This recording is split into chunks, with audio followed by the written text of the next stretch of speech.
माँ अजन्मा है, माँ अनंता है, माँ सती हैं और माँ कुंवारी भी हैं।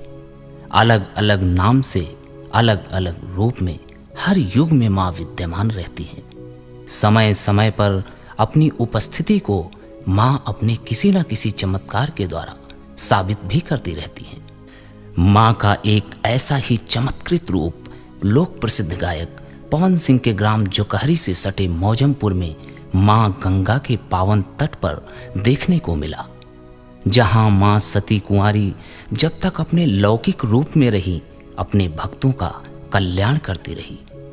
और जब सैकड़ों वर्षों के बाद माँ ने अपने नश्वर शरीर का अपनी इच्छा से त्याग किया तो ये धाम और भी अधिक महिमा मंडित हो गया।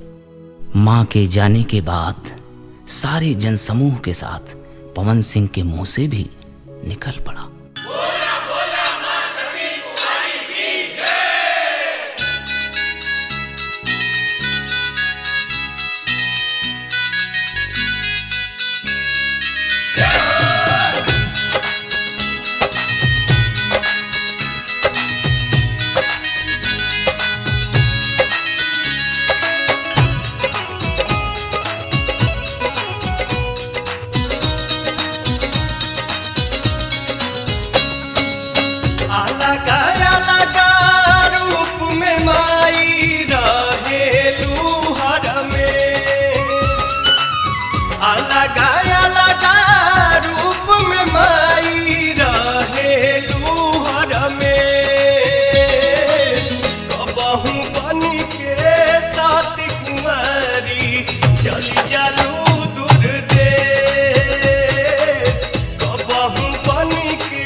निकल के खुद संभल के तू रहेलू रूप बदल के,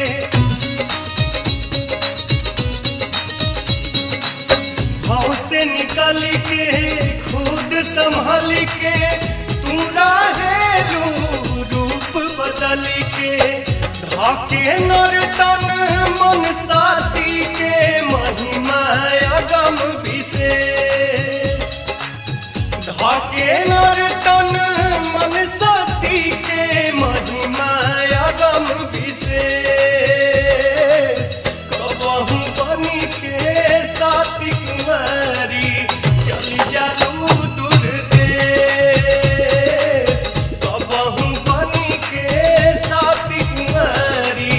चली जालू दूर देश, कबहू बनी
पवन ई संदेश कबहू बनी के साथी कुंवारी चली जालू दूर देश कबहू बनी के साथी कुंवारी चली जालू दूर देश